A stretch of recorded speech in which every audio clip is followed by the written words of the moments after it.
And the other thing is you're reading history when you're reading the Bible. Yeah, when you look at what Peter said, he said, "For we did not follow cleverly devised tales when we made known to you the power and the coming of our Lord Jesus Christ, but we were eyewitnesses to his majesty."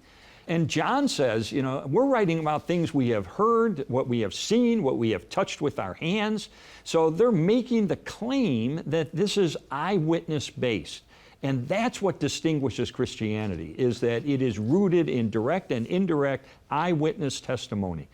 Luke, a first century investigative reporter who says, "I carefully investigated everything so we could write an orderly account about the certainty of what took place." These aren't once upon a time bedtime stories. That's exactly right. That people make up to make you feel good. This is historical data. And I think one of the important findings of historians in the last 100 years is that the genre of the Gospels is ancient biographies, that these were written intending to report about the life, teachings, miracles, death, and resurrection of Jesus. They're not in the genre of mythology designed to just tell stories and make people feel good about with lessons that we can learn from these supposed events of the past. Yeah, and by the way, the historians and also the theologians have realized that the New Testament Gospels ought to be cataloged as historical biographies. And so that's how they're looking at it, and as a result, they're bringing historical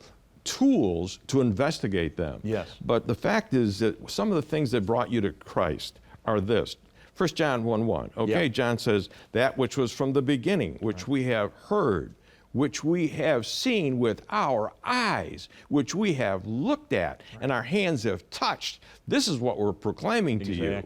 Or I love what you just said in 2 Peter. Here's Peter saying, "We did not follow fairy tales or mythology when we made known to you the power and coming of our Lord Jesus Christ, but we were" what? Eyewitnesses of his majesty.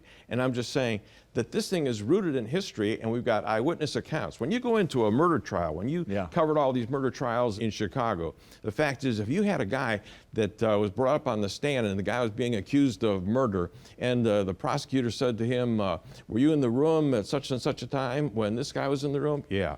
"Did you see him pick up the gun?" "Yeah." "Did he shoot that person that was dead and lying on the floor?" "Yeah." "And he killed him." Guy says, "Okay, you can step down." The fact is, eyewitness testimony in that kind of a case is what we've got in the New Testament. Exactly. We were there, we saw it, we put our lives on the stake. This is the other thing, is that after Jesus passed off the scene, he said, "Go into all the world, preach the gospel," and that's exactly what they did, and they went across the Roman Empire in 300 years.